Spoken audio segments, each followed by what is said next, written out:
The air in the dining room was heavy with the scent of roses and wax from the candles flickering on the table. Eleanor Grayson adjusted the delicate lace shawl draped over her shoulders, her fingers trembling slightly not from cold, but from the weight of the evening. It was their first anniversary, hers and Harold's, a milestone she had once dreamed would be filled with warmth and shared memories. Instead, the polished mahogany table between them felt like a battlefield, and the man across from her, her husband of 1 year, was no longer the charming widower who had swept her off her feet at 70. Harold Grayson, 72, sat with a rigid posture, his silver hair catching the candlelight as he sipped his wine.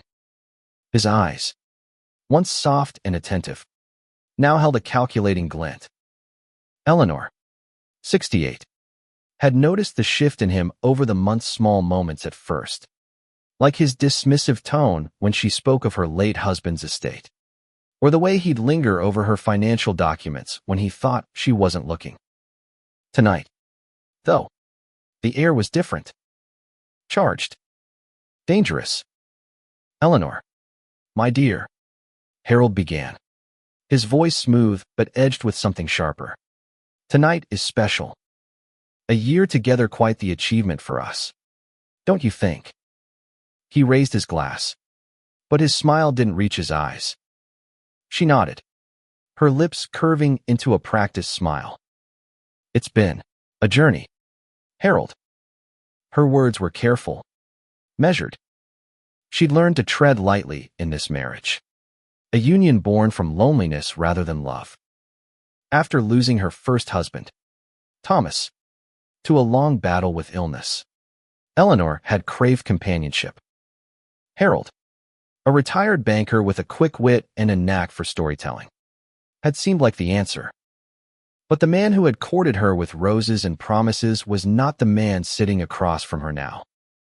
The meal passed in strained silence, broken only by the clink of silverware.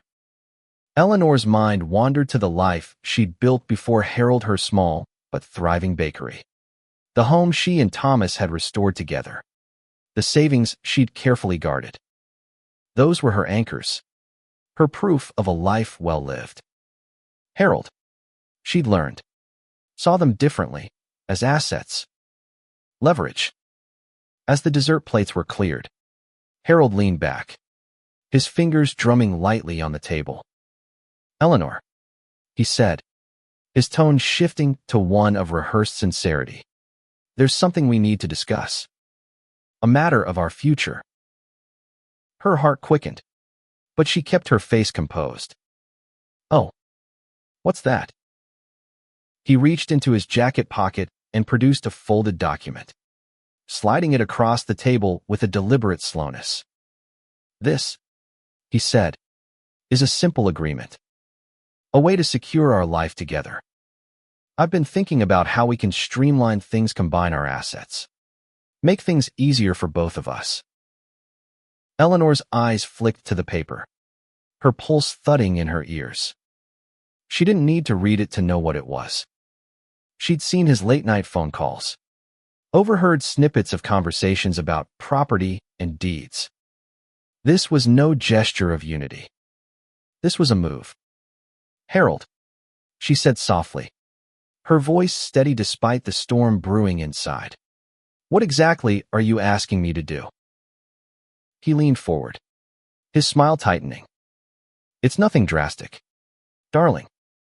Just a transfer of your property to house, the bakery, the accounts into a joint trust. For us. For our future." The words hung in the air like a blade. Eleanor's fingers tightened around the stem of her wine glass. The house was her sanctuary, the bakery her legacy. The accounts were her independence. And Harold, her husband of 1 year, was asking her to sign them away. "Why now?" she asked, her voice barely above a whisper. "Why on our anniversary?" His expression faltered for a fraction of a second before he recovered. "Because it's a milestone, Eleanor. A time to commit fully to each other. Don't you trust me?" The question was a trap, and she knew it. Trust. It was the one thing she no longer had for him. But Harold didn't know that Eleanor had been watching, listening, preparing. He didn't know about the lawyer she'd hired months ago, when his late-night whispers had first raised her suspicions. He didn't know about Margaret Voss, the sharp-eyed attorney who had already uncovered more about Harold Grayson than he could ever imagine. Eleanor leaned back, her gaze steady. "Let me look at the document," she said, her tone neutral. She unfolded the paper, her eyes scanning the legal jargon. It was exactly as she'd feared, a transfer of her assets into a trust controlled solely by Harold. Her signature would strip her of everything she'd built. "I'll need time to think about this," she said, folding the paper and tucking it into her lap. "It's a big decision." Harold's jaw tightened, but he nodded. "Of course. But don't take too long, my dear. Opportunities like this don't wait." The rest of the evening passed in a blur of polite conversation and forced smiles. But as Eleanor climbed the stairs to their bedroom, the document burning a hole in her pocket, she felt a spark of something she hadn't felt in months: resolve. Harold thought he was playing her. He thought she was a naive old woman, easily swayed by charm and promises. He was wrong. In the quiet of her study the next morning, Eleanor dialed Margaret Voss. "He's made his move," she said, her voice low but firm. "It's time." Margaret's voice was crisp, confident. "Send me the document. I'll handle the rest." As Eleanor hung up, she glanced at a framed photo on her desk, her and Thomas, laughing in the bakery's kitchen, flour dusting their aprons. She wasn't that woman anymore, but she wasn't helpless either. Harold had underestimated her, and that was his first mistake. Eleanor sat at her desk, the morning light filtering through the lace curtains of her study. The document Harold had given her lay open before her, its words stark and unforgiving. She traced a finger over the lines, her mind racing. It wasn't just the audacity of his request that stung, it was the betrayal. A year ago, she'd stood in a small chapel, her heart fluttering with hope as she vowed to share her life with him. Now, that vow felt like a noose. She hadn't always been cautious. When Harold first entered her life, his charm had been a balm to her grief. He'd spoken of his own loss, his wife of 40 years, gone to cancer, and Eleanor had felt a kinship in their shared solitude. But the man who had wept over his late wife's memory was not the man who had slid that document across the table last night. That man was a stranger, one who saw her not as a partner, but as a means to an end. Eleanor's thoughts were interrupted by a knock at the door. "Mrs. Grayson," called Clara, her housekeeper of 10 years. "There's a delivery for you." Eleanor rose, smoothing her skirt, and met Clara in the foyer. A courier stood there, holding a slim envelope marked with Margaret Voss's law firm logo. "Thank you," Eleanor said, signing for it. Her hands were steady, but her heart raced as she returned to her study and tore open the envelope. Inside was a single sheet of Pap-era preliminary report from Margaret. The report was concise but damning. Harold Grayson, it seemed, was not the grieving widower he'd claimed to be. His first wife had left him years before her death, citing financial manipulation. He'd been involved in several questionable real estate deals, using his charm to convince elderly women to sign over their properties. Margaret's team had uncovered a pattern. Harold targeted women like Eleanor, widowed, wealthy, and vulnerable. But Eleanor wasn't vulnerable. Not anymore. She picked up the phone and dialed Margaret. "You were right," she said, her voice tight. "He's done this before." Margaret's tone was calm but resolute. "I've got more coming. Eleanor. Bank records. Communication's been sloppy." We'll build a case. But we need to move carefully. He can't know you're onto him yet. Eleanor nodded, though Margaret couldn't see her. What's next? Keep him comfortable, Margaret advised. Act as though you're considering the trust. Stall him. I'm digging deeper into his financials. If he's planning what I think, he's not working alone. The idea of Harold having accomplices sent a chill down Eleanor's spine. She'd assumed this was personal, a betrayal born of greed. But a network, that was something else entirely. How long do you need? She asked. A week. Maybe 2. Can you manage? Eleanor glanced at the photo of her and Thomas on the desk. I can manage. The next few days were a test of her endurance. Harold was attentive, almost suffocatingly so, dropping hints about the trust at every opportunity. Have you thought more about the papers, darling? He'd ask over breakfast, his tone light, but his eyes sharp. Eleanor would smile, murmur something vague, and change the subject. Each time, she felt the weight of her deception, but it was a weight she bore willingly. She was playing his game now, and she intended to win. One evening, as they sat in the living room, Harold's phone buzzed. He glanced at it, his expression tightening, and excused himself. Eleanor waited until she heard his footsteps fade before slipping into his office. She'd never done this before. Snoped. Pride but desperation drove her. His desk was a mess of papers, receipts, bank statements, a notepad with scribbled numbers. One document caught her eye, a letter from a real estate developer, addressed to Harold, discussing the Grayson property. Her property. Her hands shook as she snapped photos with her phone, sending them to Margaret.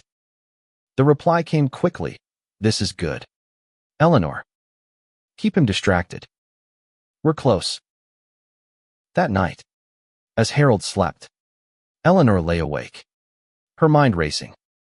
She thought of her bakery, the mornings spent kneading dough, the laughter of customers who'd become friends. She thought of Thomas, who'd believed in her dreams.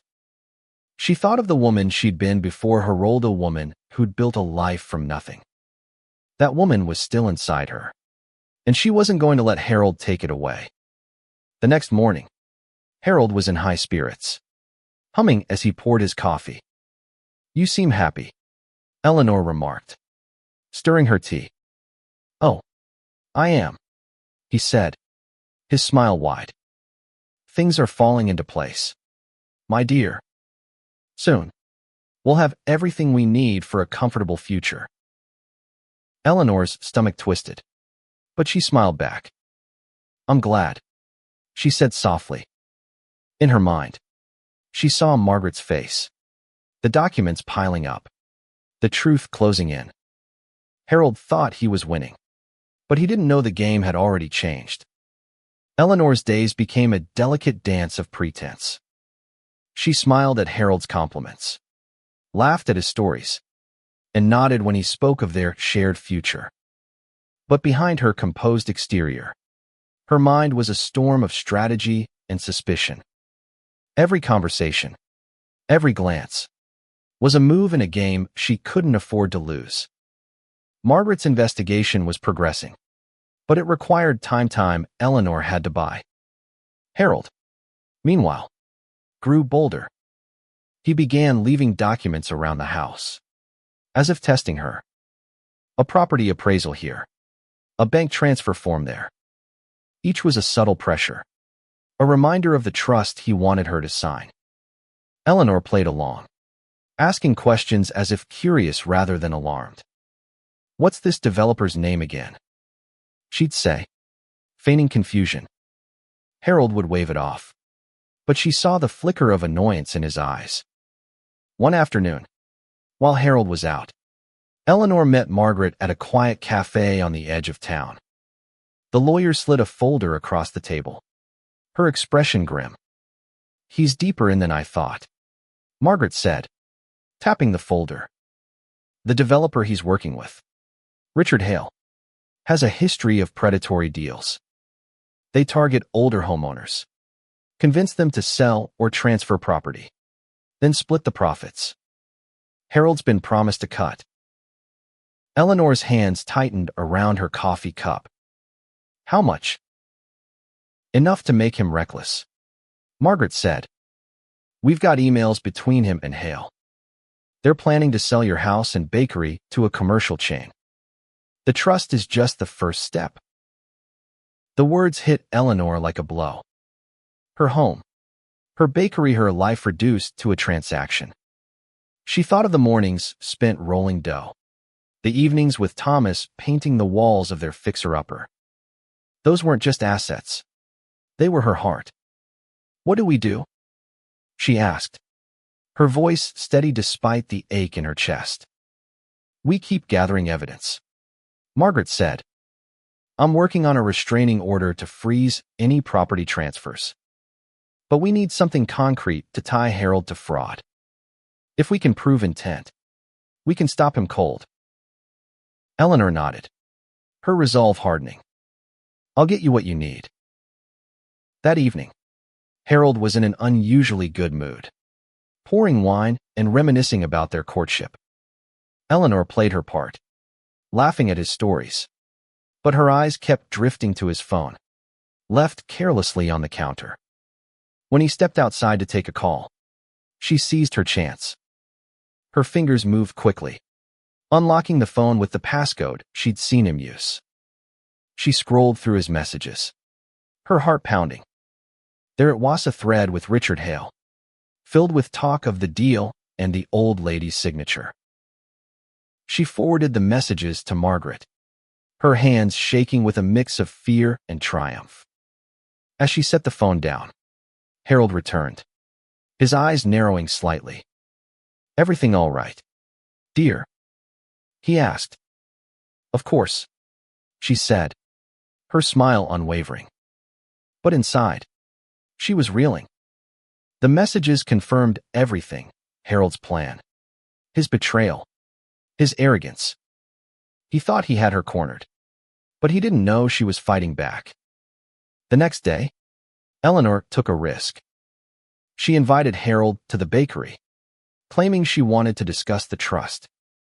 The familiar scent of fresh bread and sugar greeted them as they stepped inside. Customers smiled, waving at Eleanor, who greeted them warmly. Harold, however, seemed out of place, his eyes darting to the counters as if calculating their worth. I've been thinking about the trust, Eleanor said, leading him to a quiet corner. But I have questions. What happens if we sell the bakery? The house? Harold's smile was tight. We'd reinvest. Of course. Build something new together. She nodded, pretending to consider it. I'd like to meet this developer friend of yours. Richard, was it? His face froze for a moment, but he recovered quickly. Oh, no need for that. He's just a contact. I handle the details. I'd feel better meeting him. She pressed, her voice gentle but firm. After all, it's my property. Harold's eyes darkened, but he nodded. I'll arrange it. That night, Eleanor sent Margaret the details of the conversation. He's nervous, she wrote. He's hiding something. Margaret's reply was swift. Good. Keep pushing. We're almost there. As Eleanor lay in bed, listening to Harold's steady breathing, she felt a strange calm. She was no longer the grieving widow who'd let Harold into her life. She was Eleanor Grayson, a woman who'd built a life from scratch and would fight to keep it. Harold thought he was in control, but he was about to learn just how wrong he was. The meeting with Richard Hale was set for a Friday afternoon at a sleek office downtown. Eleanor dressed carefully, choosing a tailored blazer and a string of pearls Thomas had given her years ago. The pearls were a reminder of who she was, a woman who'd faced loss and come out stronger. Harold, oblivious to her resolve, chatted cheerfully on the drive, his words laced with false warmth. The office was all glass and steel, a stark contrast to the cozy warmth of Eleanor's bakery. Richard Hale was a wiry man in his 50s, with a salesman's smile and eyes that never seemed to settle. He shook Eleanor's hand with a grip too firm, his voice dripping with condescension. "Mrs. Grayson, a pleasure. I hear you're considering some exciting changes." Eleanor smiled politely, her heart pounding. "I'm considering my options," she said, her tone neutral. She glanced at Harold, who was watching her closely, and added, "I like to understand who I'm working with." Hale's smile faltered, but he recovered quickly, launching into a pitch about the potential of her property. "Your house, your bakery prime real estate. A chain like ours could turn them into something big. You'd be set for life." Eleanor nodded, pretending to listen as she scanned the room. A stack of contracts sat on Hale's desk, her address printed on the top sheet. Her stomach churned, but she kept her composure. "And the trust Harold mentioned?" she asked. "How does that fit in?" Hale glanced at Harold, a silent question passing between them. Harold cleared his throat. "It's just a formality, dear. Simplifies things." "I see," Eleanor said, her voice soft but laced with steel. "I'd like to see the contract." Hale hesitated, then slid a document across the desk. Eleanor took her time, reading each line as if memorizing it. The terms were worse than she'd imagined. Her assets would transfer to a trust controlled by Hale's company, with Harold as the beneficiary. She'd be left with nothing. "This is a lot to take in," she said, folding the contract. "I'll need my lawyer to review it." Harold's face twitched, but Hale laughed, a forced sound. "Of course. Take your time. But opportunities like this don't last." Eleanor smiled thinly. "I understand. I just want to be sure." On the drive home, Harold was silent, his hands gripping the steering wheel. Eleanor could feel his frustration, but she said nothing, letting the tension simmer. When they reached the house, she excused herself to her study and called Margaret. "I've got the contract," she said, her voice low. "It's worse than we thought." "Send it over," Margaret said. "I'm meeting with a private investigator tomorrow. We're close to nailing them." That night, Eleanor couldn't sleep. She sat in her study, the contract spread out before her, its words of betrayal in black and white. She thought of her bakery, the laughter of her customers, the legacy she'd built. She thought of Thomas, who'd always believed in her. And she thought of Harold, who'd seen her as a mark rather than a wife. The next morning, Harold was distant, his usual charm replaced by a cold efficiency. "Have you decided about the contract?" he asked over breakfast. "I'm still thinking," Eleanor said, stirring her tea. "I want to do what's best for us." His eyes narrowed, but he nodded. "Good. Let me know soon." As soon as he left for a business meeting, Eleanor drove to Margaret's office. The lawyer was waiting, her desk covered in files. "We've got him," Margaret said, her eyes gleaming. The investigator found bank transfers between Harold and Hale. They've been planning this for months. Eleanor's heart raced. "What now?" "We confront him," Margaret said. "But we do it my way. Set a meeting with both of them. Say you're ready to sign." Eleanor nodded, her resolve steeling. She returned home and found Harold in his office, his phone pressed to his ear. When he saw her, he ended the call abruptly. "Eleanor," he said, his tone wary. "Everything all right?" "I'm ready to discuss the trust," she said, her voice steady. Let's meet with Mr. Hale again. Tomorrow. Harold's eyes lit up. But there was something else there, suspicion. Wonderful, he said. I'll arrange it. As he turned away, Eleanor felt a surge of adrenaline. The trap was set, and Harold was walking right into it. The second meeting with Richard Hale was held in the same sleek office. But the atmosphere was different, charged with an undercurrent of tension. Eleanor sat across from Hale and Harold, her hands folded calmly in her lap, the contract on the table before her. Margaret sat beside her, her presence a quiet anchor. Harold had been surprised when Eleanor insisted on bringing her lawyer, but he'd masked it with a tight smile. Hale, however, looked uneasy, his fingers tapping restlessly on the desk. Thank you for meeting us again, Mr. Hale, Eleanor began, her voice clear and steady. I've reviewed the contract, and I have some concerns. Hale's smile was strained. Of course, Mrs. Grayson. Let's address them. Margaret opened her briefcase and pulled out a thick folder. Before we proceed, she said, her tone crisp, I'd like to discuss some findings my team has uncovered. Harold's eyes narrowed, but he said nothing. Eleanor watched him, her heart pounding but her face composed. Margaret slid a stack of documents across the table: bank statements, emails, property records. These show a pattern of financial manipulation, she said. Mr.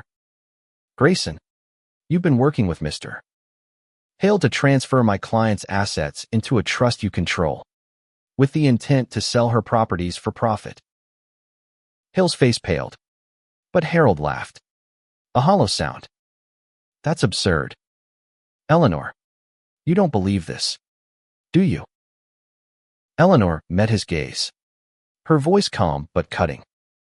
I didn't want to believe it, Harold. But the evidence is clear. You targeted me, just like you did those other women. Harold's smile vanished. You're making a mistake, he said, his voice low. Margaret continued, unfazed. We filed a restraining order to prevent any property transfers. The authorities have been notified, and they're reviewing your financial transactions. I suggest you cooperate. Hale stood abruptly, his chair scraping against the floor. This is ridiculous. I don't have to listen to this. Sit down, Mr. Hale, Margaret said sharply. You're in this as deep as he is. Eleanor watched as Harold's composure cracked, his hands clenching into fists. Eleanor, he said, his voice almost pleading. This is our future. Don't throw it away over some lawyer's nonsense. For a moment, Eleanor felt a pang of pity. She'd loved him once, or at least the idea of him. But that man didn't exist. You threw it away, Harold, she said softly. Not me. Margaret laid out the next steps: a lawsuit for attempted fraud, a police investigation, and a public record of Harold's schemes. Hale tried to interrupt, but Margaret silenced him with a look. You'll both be hearing from us, she said, gathering her papers. As they left the office, Eleanor felt a weight lift from her shoulders. She'd faced Harold and won not just for herself, but for the women he'd hurt before her. In the car, Margaret squeezed her hand. You did well, she said. He didn't see you coming. Eleanor smiled, a real smile this time. Neither did I. Back home, Harold packed his bags in silence, his face a mask of defeat. Eleanor watched from the doorway, her heart heavy but resolute.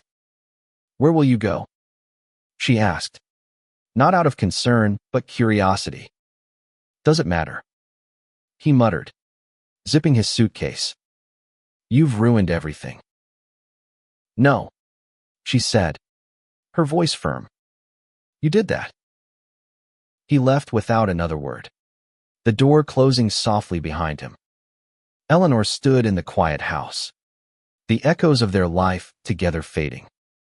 She walked to her study, picked up the photo of her and Thomas, and held it close. "I'm still here," she whispered. The next morning, she went to the bakery. The familiar rhythm of kneading dough, the chatter of customers, the warmth of the oven sit grounded her. She wasn't just saving her property. She was reclaiming her life. And as she handed a warm loaf to a regular, who smiled and called her by name, Eleanor felt something she hadn't in months: peace. The weeks following Harold's departure were a whirlwind of legal proceedings and quiet victories. Margaret's team built an airtight case, and the authorities moved quickly. Harold and Richard Hale faced charges of fraud and conspiracy, their schemes unraveling in the harsh light of evidence. Eleanor's properties, her home, her bakery remained hers, untouched by their greed. But the victory wasn't just legal. It was personal. Eleanor had spent months doubting herself, wondering if she'd been foolish to trust Harold, to believe and love again. Now, as she stood in her bakery, the scent of fresh bread filling the air, she realized she hadn't lost her strength, found it again. She hired a new manager for the bakery, a young woman named Lily who reminded Eleanor of herself at 30, determined, creative, and unafraid. Together, they expanded the menu, adding new recipes that drew crowds from across town. The bakery became more than a business. It was a community, a testament to Eleanor's resilience. At home, Eleanor redecorated, painting over the muted tones Harold had preferred with bright, warm colors. She hung new photos, some of her and Thomas, others of her with friends, customers. Lily. The house felt like hers again, a sanctuary rather than a battleground. One evening, Margaret stopped by with a bottle of wine and a smile. "You're a force, Eleanor," she said, raising a glass. Most people would have crumbled. Eleanor laughed, a sound that felt lighter than it had in years. "I almost did. But I had help." Margaret shook her head. "You had courage. That's what made the difference." As they talked, Eleanor's thoughts drifted to the women Harold had targeted before her. She'd learned their names through Margaret's investigation, women like her, widowed or alone, who'd lost homes, savings, dreams. The thought haunted her, but it also inspired her. She began working with a local nonprofit, offering her bakery as a space for support groups, sharing her story to help others recognize the signs she'd missed. On the anniversary of the day Harold left, Eleanor hosted a small gathering at the bakery. Friends, customers, and Lily filled the space, their laughter mingling with the clink of glasses. Eleanor stood at the counter, watching the scene, her heart full. She'd lost a year to Harold's betrayal, but she'd gained something more, herself. As the evening wound down, a regular customer, an older man named George, approached her. "You're different, Eleanor," he said, his eyes kind, stronger. She smiled, touching the pearls at her neck. "I'm just me," she said, "but I'm enough." Later, alone in her study, Eleanor opened a journal she hadn't touched in years. She wrote about the past year, the fear, the fight, the triumph. She wrote about Thomas, whose memory had guided her. And she wrote about herself, a woman who'd faced betrayal and emerged whole. The final line she wrote was simple: "I am still here." She closed the journal, her gaze falling on the photo of her and Thomas. The bakery, the house, the life she'd built, they were hers. Not because of luck or chance, but because she'd fought for them. Harold had underestimated her, but he wasn't the first, and he wouldn't be the last. What mattered was that Eleanor knew her worth. as she turned off the light and headed to bed. The house was quiet, but not empty. It was filled with her strength, her memories, her future. And for the first time in a long time, Eleanor Grayson felt ready for whatever came next.